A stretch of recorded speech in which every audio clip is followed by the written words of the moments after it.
लिख रहे हैं अनुवाद, देखिए क्या लिख रहे हैं कि क्रोध से पूर्ण मोह उत्पन्न होता है और मोह से स्मरण शक्ति विभ्रम हो जाता है। जब स्मरण शक्ति भ्रमित हो जाती है तो बुद्धि नष्ट हो जाती है और बुद्धि नष्ट होने पर मनुष्य भवकूप में पुनः गिर जाता है। अच्छा, मनुष्य भवकूप में पुनः क्यों गिरता है?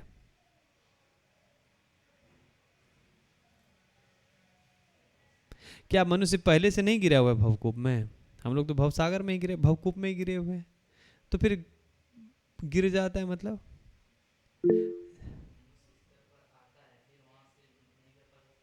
फिर और नीचे, जैसे कि कोई कुआं में है तो मान लीजिए वह आपने रस्सी दिया और वह रस्सी को पकड़ लिया, कुछ देर ऊपर किया और फिर उसने थोड़ा नहीं थोड़ा तीर लेता हूँ हाथ छोड़ दिया, तो क्या करेगा? वो नीचे गिर जाएगा।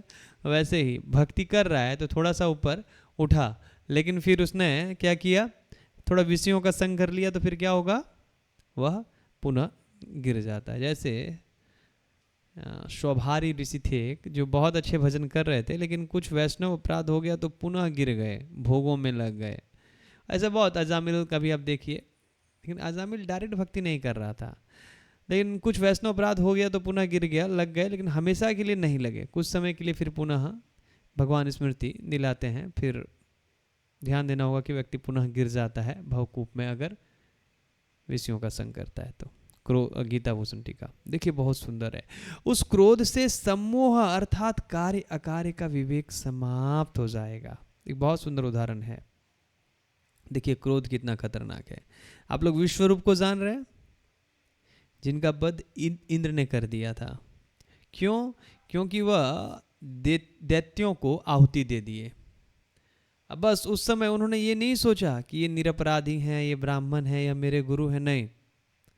आपको पता होगा कि उन्होंने नारायण कवच दिया है इंद्र को, लेकिन सब भूल गए और वध कर दिए।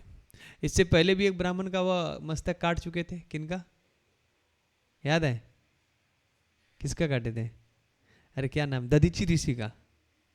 दधीची ऋषि का काटे थे ना। तो दधीची ऋषि ने घोड़े का सिर लगाकर ब्रह्म विद्या पहले इनको दिया, अश्विनी कुमार शायद, और इंद्र आ गया तो गला काट दिया। फिर अश्विनी कुमार पुनः उनका वही सर जोड़ दिए थे, लेकिन गला तो काट दिया ना। मतलब क्रोध से व्यक्ति तुरंत, क्रोध क्या होता है, क्रोध से व्यक्ति का तुरंत विवेक खत्म हो जाता है, करना और ना करना, डूज और डोंट्स के बीच में जो फर्क है वो भूल जाता है। बहुत डेंजरस है क्रोध, इसीलिए बहुत खतरनाक है, बहुत बच करके व्यक्ति को रहना चाहिए।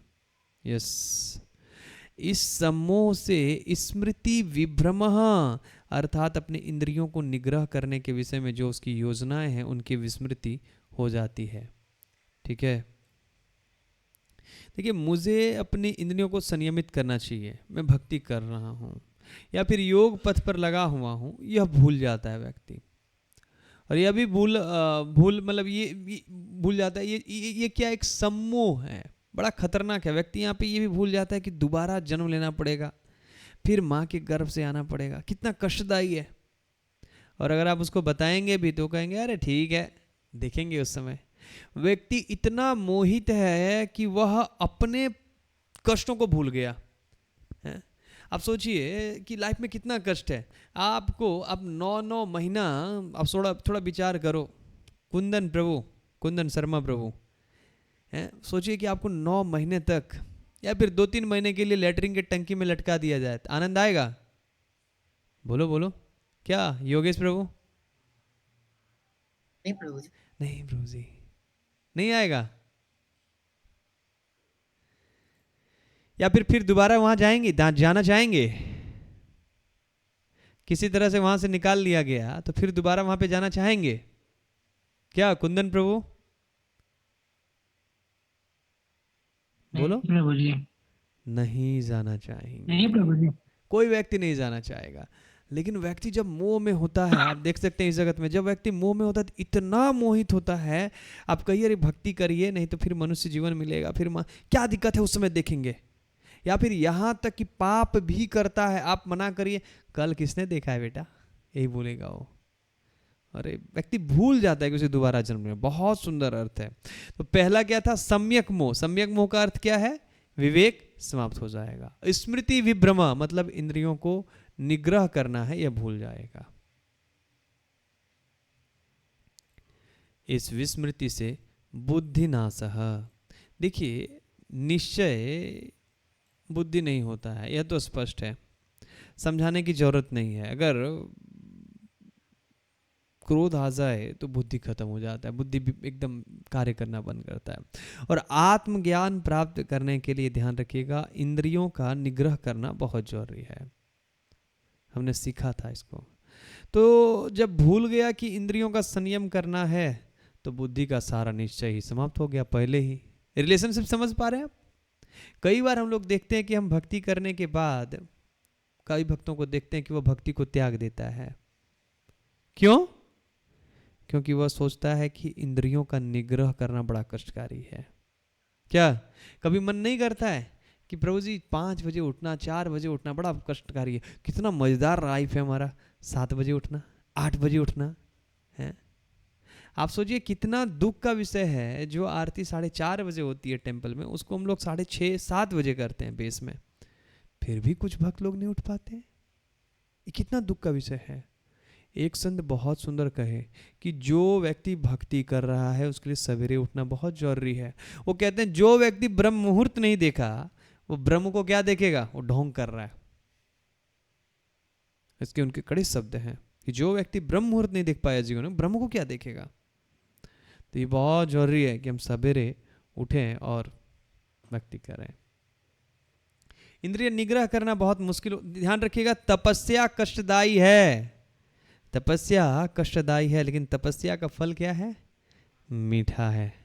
जैसे वो कोई व्यक्ति यूपीएससी का तैयारी करता है ना, करता है ना, कितने घंटा पढ़ता है, 12 घंटा, 13 घंटा, 14 घंटा, 15 घंटा, और उसके बाद क्या मिलता है, फिर उसे एक पोस्ट मिलता है। भले उसमें भी कष्ट ही है, मैं खैर भौतिक जीवन की बात कर रहा हूँ, भौतिक जीवन में तो हर एक चीज़ में ही आप कष्ट है, आप यहाँ किसी चीज़ में संतुष्ट रह ही नहीं सकते हैं। लेकिन मेरा कहने का अर्थ है कि आपको मैटेरियल लाइफ में भी कुछ प्राप्त करने के लिए तपस्या करना पड़ेगा। ध्यान रखिए ब्रह्मा जी जो इस जगत के प्रथम जीव हैं, जो जगत के पिता हैं, उनको भी बिना तपस्या किए हुए भगवान ने मालिक नहीं बनाया। क्या मालिक बना दिया क्या? ब्रह्मा जी प्रकट हुए कमल से, बेटा देखो मैंने तुम्हारे लिए सृष्टि करके रख दी है, तू राज कर। तो ब्रह्मा जी बिगड़ जाते लेकिन भगवान ने कहा नहीं।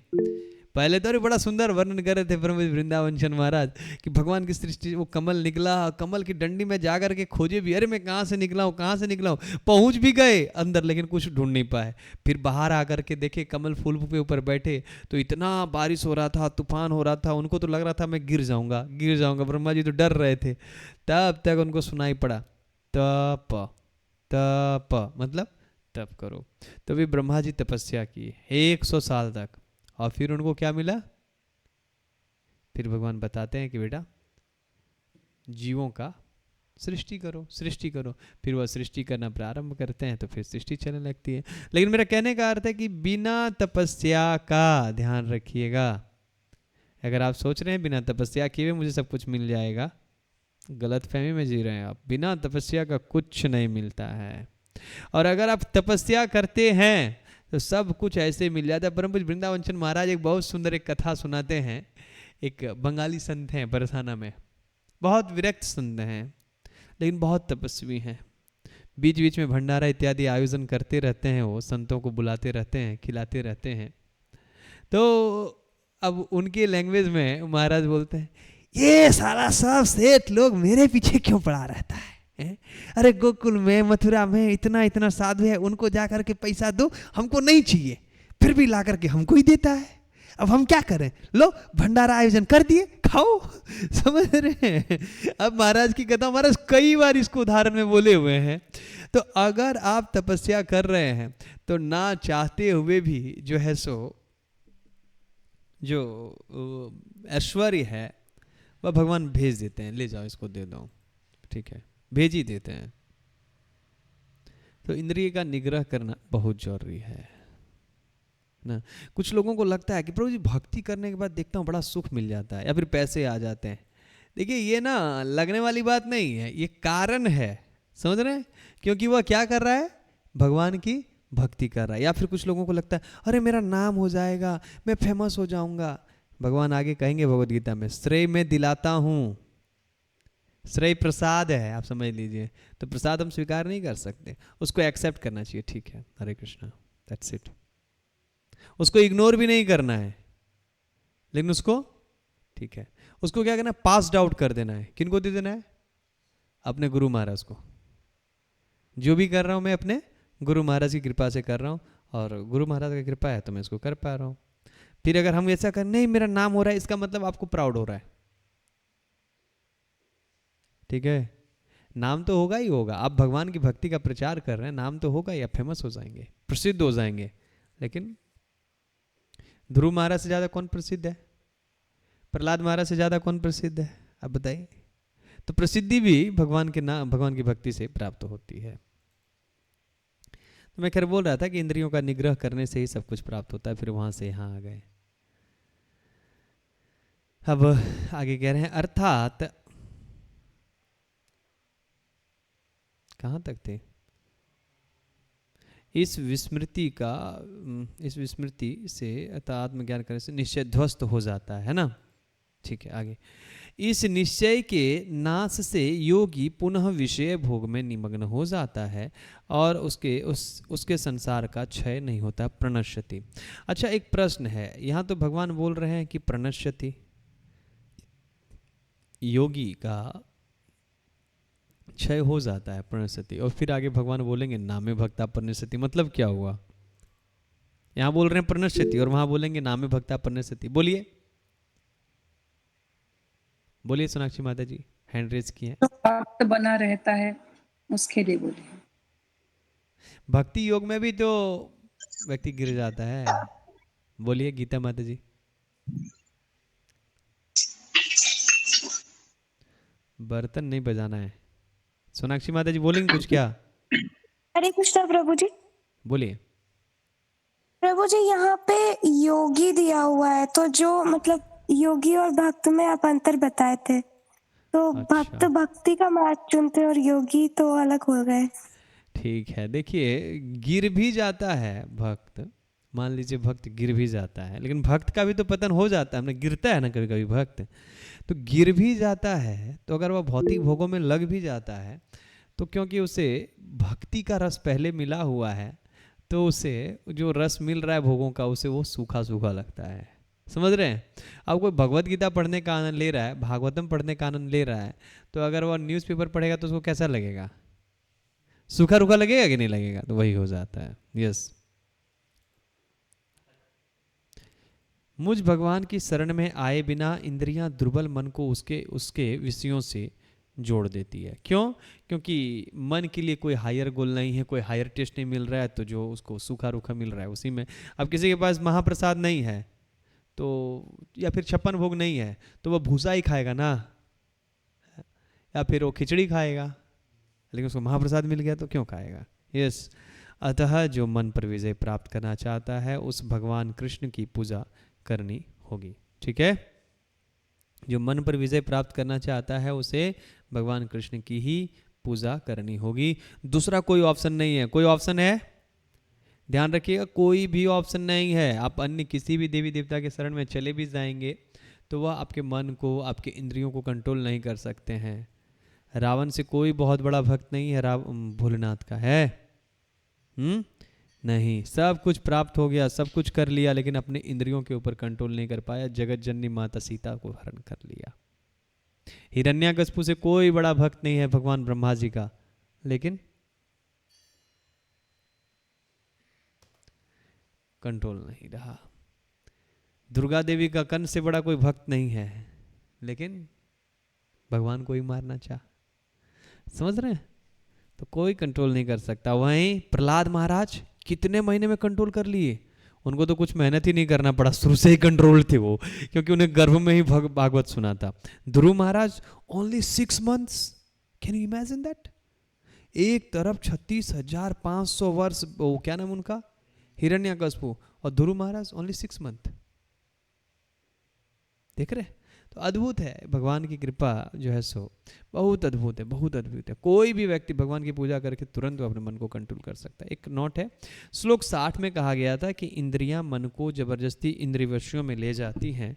श्लोक 62-63 में ऐसा हो जाने के प्रभाव को दिखाया गया है। ठीक है, तो यह प्रार्थना हमेशा भगवान से करना चाहिए कि भगवान श्रीमद् भागवतम हरिनाम में मेरी मति लगे, इसमें मैं अब्जॉर्ब रहूं, ऐसी कृपा करिए। हमेशा करते रहना चाहिए, इससे भगवान बहुत खुश होते हैं। कथा में, हरिनाम में मेरी मति लगी रहे, ठीक है, तो उससे मति हटे नहीं, भक्तों के प्रति अपराध नहीं बने, ठीक है। आप हमें ऐसी प्रेरणा दीजिए। यश तात्पर्य। तात्पर्य में श्रील प्रभुपाद कहते हैं, श्रील रूप गोस्वामी ने हमें यह आदेश दिया है, प्रापंचिकतया बुद्ध्या हरि संबंधित वस्तुनः मुमुक्षुभि परित्यागो वैराग्यम फल्गु कथ्यते। बहुत सुंदर है, समझ लेना चाहिए इसको। प्रापंचिकतया बुद्धया, जगत प्रपंच या भौतिक मानना, क्या? बुद्धया हरि संबंधी वस्तु न, जो वस्तु हरि के संबंध में है उनके प्रति प्रपंचिक बुद्धि करना, ये सब भौतिक है, ठीक है। जैसे हम लोग कीर्तन कर रहे थे तो जो टोटो चलाने वाला है, नहीं है, वो बोल रहा था यहाँ पे तो हम देखे कोई ध्यान नहीं करता है, ध्यान नहीं करता है, एक केवल नाच रहे थे। तो आप देख सकते हैं कि उनको वह समझ में नहीं आ रहा है। भगवान के सामने नाचना अपने आप में क्या है? भक्ति है, और बहुत बड़ी भक्ति है, ठीक है। तो उनको नहीं समझ में आता है। अब ऐसे लोग क्या होते हैं? मुमुक्ष भी प्रत्यागो वैराग्यम फल्गु कथ्यते। ऐसा मुमुक्षु व्यक्ति उसको त्याग करके, अरे यहाँ पे तो नृत्य हो रहा है, केवल नृत्य हो रहा है, या कीर्तन हो रहा है केवल, है? और फिर वो बाहर निकलता है तो शुष्क वैराग्य, उसे झूठा वैराग्य मिलता है। एक बार मैं मायापुर में था तो पंचतत्व के सामने था और कीर्तन हो रहा था, बहुत कीर्तन हो रहा था। उस समय एक व्यक्ति आया, अध्यात्म कहाँ है यहाँ, अध्यात्म कहाँ है, अध्यात्म कहाँ है। मैं तो कुछ बोला ही नहीं, बोले ठीक है हरे कृष्णा, फिर वो निकल गया। तो फल्गु वैराग्य है। यस, कृष्ण भावनामृत पढ़िए। कृष्ण भावनामृत के विकास से मनुष्य जान सकता है कि प्रत्येक वस्तु का उपयोग भगवान की सेवा के लिए किया जा सकता है। यानी कि यह जगत माया नहीं है, ठीक है। तो फिर माया क्या है? यहाँ क्या कह रहा है कि कृष्ण भावनामृत के विकास से मनुष्य जान सकता है कि प्रत्येक वस्तु का उपयोग भगवान की सेवा के लिए किया जा सकता है। एक प्रश्न किया गया था हमको, प्रभु कृष्ण भावनामृत क्या है? वो भक्त हैं भी जुड़े हुए, क्या नाम है उनका, मैं भूल रहा हूँ, पाकिस्तान से आते हैं,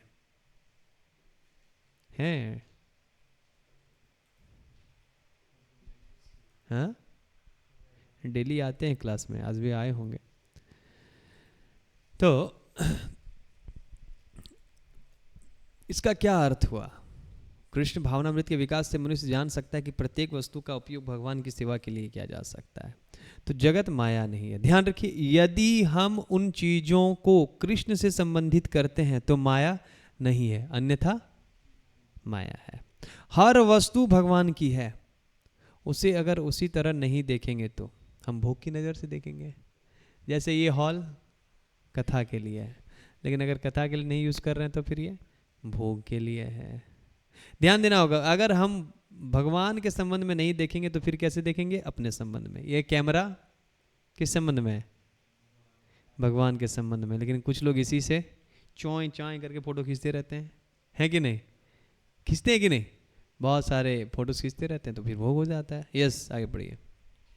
जो कृष्ण भावनामृत के ज्ञान से रहित हैं, वे कृत्रिम ढंग से भौतिक विषयों से बचने का प्रयास करते हैं। फलतः वे भवबंधन से तथाकथित वैराग्य फल्गु अर्थात गौण कहलाता है। इसके विरुद्ध कृष्ण भावना भावित व्यक्ति जानता है कि प्रत्येक वस्तु का उपयोग भगवान की सेवा में किस प्रकार किया जाए। फलतः वह भौतिक चेतना का शिकार नहीं होता। उदाहरण अर्थात निर्विशेषवादी के अनुसार भगवान निराकार होने के कारण भोजन नहीं कर सकते, अतः वह अच्छे खाद्यों से बचता रहता है। किंतु भक्त जानता है कि कृष्ण परम भोक्ता है और भक्ति पूर्वक उन पर जो भी भेंट चढ़ाई जाती है उसे वे खाते हैं। अतः भगवान को अच्छा भोजन चढ़ाने के बाद भक्त प्रसाद ग्रहण करता है। लोग इस पर बहुत टीका करते हैं। जैसे नए भक्त सोचते हैं कि कभी कभी फल्गु विराग, मतलब जैसे कभी कुछ लोग भक्त सोचते हैं कि हम लोग 5 ही घंटे सोएंगे, फिर अब 6 घंटा 7 घंटा उसके शरीर को जरूरत तो क्या करेगा? फिर वह जप में सोएगा समझ रहे हैं? या अब कुछ चीज़ है बस सूखा रूखा खा करके रहेंगे। अरे महाप्रसाद खाओ, प्रसाद खाने से एक एक कौर में, जैसे कुछ दिन पहले हमने देखा, छोड़िए फिर नहीं चर्चा करूँगा। तो कुछ लोग सोचते हैं कि भाई अरे साधु लोग इतने अच्छे अच्छे क्यों खाते हैं? अरे क्योंकि महाप्रसाद है तो खा सकते हैं। ठीक है, अब युक्त होना चाहिए। भगवान ने कहा ना, युक्त आहार युक्त विहारस्य, आगे बताएंगे भगवान डिसिप्लिन कैसे जीवन जीना चाहिए। तो युक्त, अब 10 घंटे भी सोना आवश्यक नहीं है, या फिर डेली पनीर खाना भी जरूरी नहीं है। एक छोटी सी कथा है, बताऊं या नहीं बताऊं? चलो बता देता हूं। देखिए, एक छोटी सी कथा है भक्ति सिद्धांत सरस्वती ठाकुर जी का, कि वह एक बार बहुत सुंदर लेख लिख रहे थे। ठीक है, तो जो स्टोर रूम होता है ना, उसी के पास बैठ करके वह लेख लिख रहे थे। तो एक बंदर स्टोर रूम में गया और 2 केले लेकर के भाग गया। तो अब उसको बचाने के लिए वो इतना जोर से उठे कि जो लिख रहे थे, तो इंक पहले वो आता था, डुबाओ और फिर लिखो, तो इंक पूरे लेख पे गिर गया, तो पूरा बर्बाद हो गया। बहुत मेहनत किया था उन्होंने। तो वहीं पर एक व्यक्ति खड़ा था, तो उन्होंने बोला, महाराज 2 केले के लोभ में पूरा लेख खराब कर लिए। क्योंकि महाराज थोड़ी देर पहले, इससे पहले वैराग्य के ऊपर लेक्चर दे रहे थे। तो बोले महाराज पूरा खराब कर लिए। तो महाराज ने उसको बहुत डांटा, मूर्ख, ये राधा रानी के केले हैं, भगवान की सेवा के लिए केले थे। समझ गए? तो कृष्ण के सेवा में लगने वाला, इसलिए उसको बहुत सावधानी पूर्वक रखना चाहिए। कोई भी वस्तु, मैं अक्सर देखता हूँ कि आप लोग हर एक चीज़ को, कुछ वस्तुएं बर्बाद करते हैं, तो ना करने के पीछे कारण क्या है? या फिर प्रसाद बच जाना, क्यों फेंका जा रहा है? क्या हम उसे किसी जीव जंतु को नहीं दे सकते? या फिर जो हम सब्जियां लाते हैं, उसको देखता हूँ कि आप लोग उठा करके डस्टबिन में फेंक देते हैं, कचड़े में फेंक देते हैं। क्या उसको हम गाय को नहीं दे सकते? गाय तो आती रहती है ना, अक्सर आती है ना। हाँ, समझ रहे हैं? तो ये बहुत सावधानी पूर्वक करना चाहिए। रोटी, मैंने देखा कि कल एक रोटी बचा हुआ था किचन में, ऐसे ही रखा सूख गया।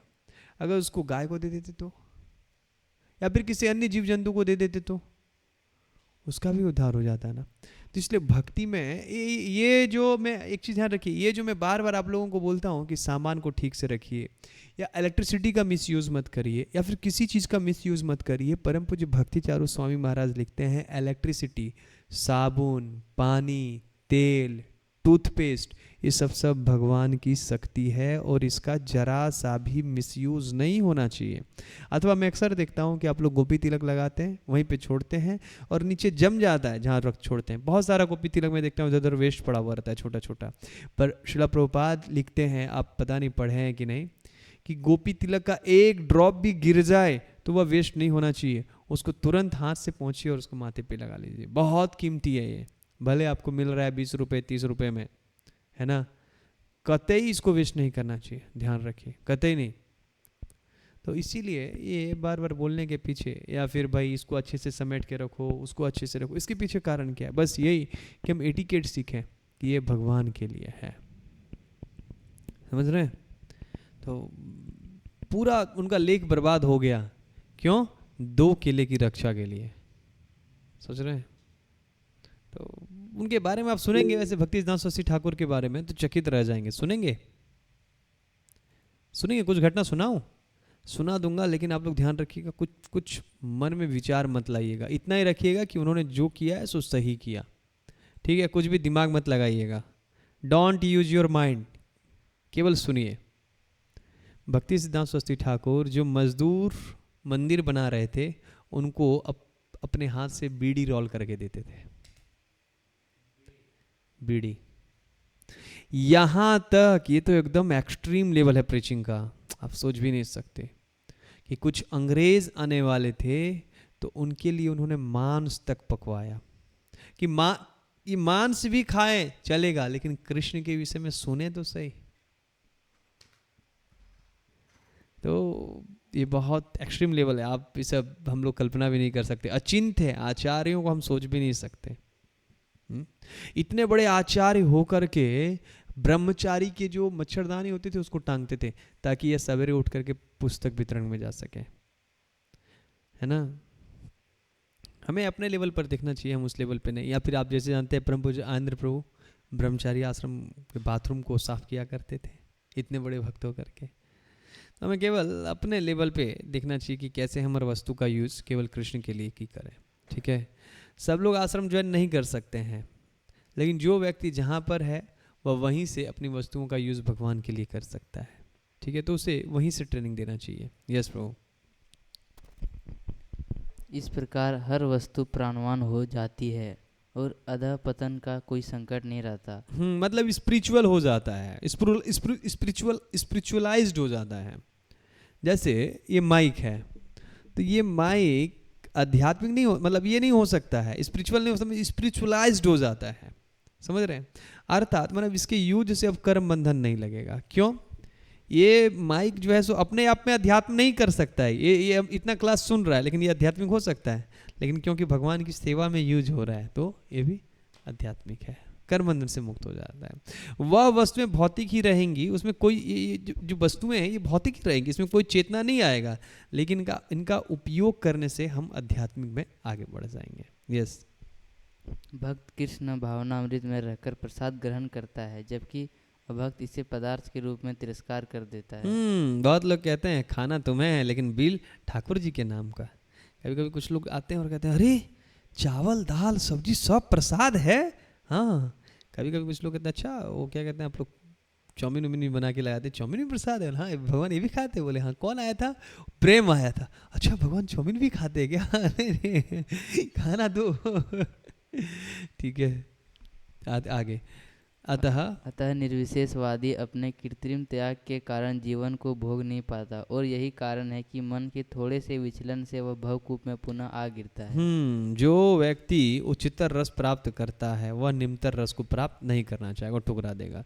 लेकिन कोई रस नहीं मिल रहा है तो चुपचाप बैठे रहे तो फिर दिक्कत आती है। जैसे भूख होती है तो व्यक्ति सूखा चना भी खा लेगा, लेकिन अब कोई बहुत सुंदर फीस्ट खा करके आए हैं, बिरयानी है, पूरी है, सब्जी है, पनीर है, मिक्स वेज है, और उसके बाद बोले अभिषेक ये लीजिए सूखा चना। क्या प्रभु जी अभी तो खा करके आया हूँ। पूछेंगे आप चना, सूखे चने को कोई पूछेगा भी नहीं पूछेगा। यस। कहा जाता है कि मुक्ति के स्तर तक पहुंच जाने पर भी ऐसा जीव नीचे गिर जाता है, क्योंकि वह भगवान के चरण कमलों को भौतिक मानता है। यस। क्योंकि उसे भक्ति का कोई आश्रय नहीं मिलता। अब आश्रय नहीं मिला है तो गिरेगा ही। क्यों? ठीक है। ओके। हरे कृष्णा। श्रीमद् भगवद गीता यथारूप की जगत गुरु श्रील प्रभुपाद की जय। निताय गौ प्रमानंदे। हरि हरि बोल। ओके, कोई प्रश्न है क्या? कमेंट बॉक्स में देख लेता हूँ। हरे कृष्णा प्रभु, एक सेकंड। हरे कृष्णा प्रभु जी, हरे कृष्ण प्रभु जी कृपया बताएं श्री राधा को तो उसमें फास्ट कैसे करना है? दोपहर तक फास्ट करना है, फिर आप प्रसाद दे सकते हैं। ओके, दोपहर तक फास्ट करिए और फिर प्रसाद ले लीजिए। बढ़िया सा प्रसाद बनाइए। यस अश्विनी, राधा रानी को अच्छे से भोग लगाइए। बोलिए। हरे कृष्ण प्रभु जी, धन्यवाद, प्रणाम। धन्यवाद। बोलिए प्रभु। हाँ प्रभु जी, अभी माफ कीजिए, सॉरी, थोड़ा मतलब मैं अभी मतलब रेगुलर भी तो थोड़ा नहीं हो पा रहा हूँ। मतलब जितना नोट्स था वो नोट्स मतलब बना भी मतलब प्रॉपर पा रहा हूँ। कोई बात नहीं। तो प्रभु जी मतलब अभी मतलब मैं ये पूछना चाहता हूँ कि मतलब जो जाप करने के जो नियम है उसमें क्या करना है? मतलब सुबह से नहा धोआ के आप मतलब सवेरे आ जाइए हमारे पास कल। आप नजदीक ही रहते हैं ना? ठीक है प्रभु जी, नजदीक तो रहते हैं प्रभु जी, मतलब ठीक है। यहाँ पे आकर के अजीत प्रभु या फिर हमसे भी मिल लीजिए 5 से 6 बजे, आपको बता देंगे। ठीक है? अच्छा प्रभु जी, ठीक है, प्रणाम प्रभु जी। हरि बोल प्रभु। हरे कृष्णा। हरे कृष्णा प्रभु जी, दंडवत नाम आपके आपके श्री चरणों में दंडवत बना। बताइए प्रभु। प्रभु जी, आप बोल रहे हैं फास्टिंग के लिए कभी है ये? राधाष्टमी कल है कि परसों है? परसों है 23rd कभी 23rd परसों। परसों है प्रभु, परसों। Okay Prabhu, thank you. ये सब प्रश्न मत किया करिए, ये सब देख सकते हैं आप लोग बाहर में। क्लास से संबंधित प्रश्न किया करिए। यस ऋषभ प्रभु। हरे कृष्णा प्रभु जी। धन्यवाद, प्रणाम प्रभु जी। जो वृंदावन यात्रा रहेगी उसका जो ड्यू पेमेंट है वो कब करना है? मुझे पता था प्रभु जी, प्लीज आंसर मी। सोनाक्षी माता जी। हरे कृष्णा प्रभु जी, धन्यवाद, प्रणाम। प्रभु जी, यहाँ पर जो ये स्मरण शक्ति का विभ्रमम हो जाना, ये इसका मतलब क्या है? ये समझ में नहीं आया। विभ्रमा का अर्थ क्या लिखा गया है, देखिए थोड़ा, क्या है विभ्रमा का अर्थ बताइए आशीष प्रभु। मोह हो जाना है ना, स्मरण शक्ति जो है सो उसका मोहित हो जाता है, भूल जाता है एक प्रकार से, ठीक है? ओके जी प्रभु जी, ओके, थैंक यू प्रभु जी, हरे हरि कृष्णा, बोल। धन्यवाद। यस गीता माता जी। हरे कृष्ण प्रभु जी। जी माता जी। प्रभु जी, मैं ये पूछना चाह रही थी कि जैसे मान लीजिए मतलब हम फैमिली में होते हैं, कोई चला जाता है तो उसके जैसे अर्ली एज में 30-32 में, तो फिर उसका मतलब बहुत ज्यादा मतलब कैसे उससे बाहर आना चाहिए? हाँ, कैसे उससे बाहर आना चाहिए? भगवान की भक्ति करते रहना चाहिए। ध्यान रखना चाहिए कि हर एक जीव अपना एक उम्र लेकर के आता है। अब कोई ऐसे सडन हो जाए तो एक अलग बात है, नहीं तो हर एक व्यक्ति का फिक्स है। जैसे चंद्रमा के पुत्र थे सोम, तो वह आए थे क्यों? अभिमन्यु के रूप में आए थे ना, तो उनकी आयु ही 18 वर्ष थी पहले से ही निश्चित, तो फिर वो क्या कर सकते हैं? लेकिन जैसे प्रभु जी, उनके पीछे बहुत सारी जिम्मेदारियां होती हैं, बच्चा है छोटा 4.5 साल का, तो मतलब बड़ा दुख होता है हर समय देख के। हाँ, दुख तो होता ही है, लेकिन साथ ही साथ सीख लेना चाहिए कि हम लोग भी कभी भी जा सकते हैं। इसीलिए इस जीवन में अधिक से अधिक समय कभी कभी भी ख़त्म हो सकता है, ठीक है? जीवन तो हमारे वैष्णव आचार्यों ने कहा ना, कमल दल के समान है। कमल दल के ऊपर एक ड्रॉप वाटर के समान है, कब गिर जाएगा, ख़त्म हो जाएगा, कहना मुश्किल। हाँ, दुख तो बहुत होता है, इसमें कोई डाउट नहीं है। कोई भी व्यक्ति, हमारे संबंधी अथवा कोई वैष्णव चले जाते हैं तो बहुत दुख होता है, लेकिन भगवान से प्रार्थना करना चाहिए उनके उच्चतर गति के लिए, और दूसरा कोई ऑप्शन तो नहीं है। प्रभु जी, जैसे वो आपने देखा भी होगा, राहुल शर्मा वो क्लास भी करते थे, तो उनका गति कैसा हुआ? उन्होंने स्टार्ट किया था क्लास वगैरह करना, तो वो उनकी तुलसी गति सही माला रहेगा। धारण किया, आप उन्हें गीता सुना है तो उनकी गति सही रहेगी, आप चिंता मत करिए। और उन्होंने कंठी वगैरह भी धारण किया था, वो फिर तो कर कुछ रहे दिक्कत थे। नहीं है, फिर निश्चिंत रहिए, ठीक है? जी ठीक है, ओके। यस राम शत्रुघ्न प्रभु, अगर कोई हरे व्यक्ति कृष्ण वैसे भी प्रभु। कंठी धारण किया हुआ है तब तो यमराज तो नहीं लेके जाएंगे ना, भगवान के दूत लेकर जी के गए होंगे, निश्चिंत रहिए। यस राम शत्रुघ्न प्रभु, हरे कृष्ण प्रभु, धन्यवाद प्रभु। धन्यवाद। तो एक डाउट, जैसे आपने बताया ना, काम जब नहीं होता है तो क्रोध उत्पन्न होता है। अगर काम होता है तो क्या पॉइंट बोले वो थोड़ा लोभ हो समझ जाता है ना, लो। हाँ, ठीक है? ध्यायते Yes, विषयान thank you. पुंसा संगास्तेषु उपजायते संगात संजायते कामः कामात् क्रोध। आप कहीं जाते हैं, प्रसाद जाते मिलता हैं। है अच्छा, तो मन होता है ना कि फिर कब बुलाएंगे। Yes, ठीक है? yes, bro, thank you. Yes Ram शरण ब्रो। यस श्री हरि राधा माता जी, बोलिए। हरे कृष्णा प्रभु, दंडवत प्रणाम। कुछ एसोसिएशन ऐसी होती है भक्तों की जो कंठी माला पहनकर भी उनकी भक्तों की एसोसिएशन इतनी रहती नहीं है, पर थोड़ी बहुत होती है, तो जब करते हैं वो लोग और मंदिर भी जाते हैं, तो लेकिन पर वो कुछ भी खा लेते हैं, जैसे प्याज होता है, गार्लिक होता है, मीट होता है, ये सब तो अंत में क्या यमराज लेने आता है? हाँ, ध्यान रखना चाहिए। मैंने कहीं पढ़ा था कि कंठी माला कोई भी व्यक्ति धारण कर सकता है, एनीबॉडी, ठीक है? लेकिन ये सारे चीज़ करने से तुलसी महारानी का अपराध होता है, इसलिए इन सारी चीज़ों को नहीं करना चाहिए। अब अपराध क्या कहते हैं, लेकिन आदेश तो ये है कि तुलसी धारण करने वाले को क्या कहते हैं, उसको यमराज जी नहीं लेके जा सकते, ठीक है? प्रभु जी, हरे कृष्णा। हरे कृष्णा। क्रोध से मोह कैसे उत्पन्न होता है प्रभु जी? क्रोध से मोह कैसे? क्रोधात भवति सम्मोह। क्रोध से मोह नहीं उत्पन्न होता है, मोहित हो जाता है व्यक्ति, क्या करना है उसे, क्या नहीं करना है, आगे पीछे लेफ्ट राइट कुछ भी समझ में नहीं आता है उसको माता जी, ठीक है? क्रोध वाला व्यक्ति कुछ भी कर सकता है। Okay okay, so should we stop here? पागलपन टाइप, यस। और कोई प्रश्न है? नहीं, आप लोग का? आप लोग तो ब्रह्मभूत प्रसन्न आत्मा है, न सोचते न कांक्षति। Okay, so we will do परायण टुडे। आज मुझे कहीं नहीं जाना है। हरे कृष्णा। जगत गुरु श्रील प्रभुपाद की जय। निताई गौर प्रेमानंद। हरि हरि बोल।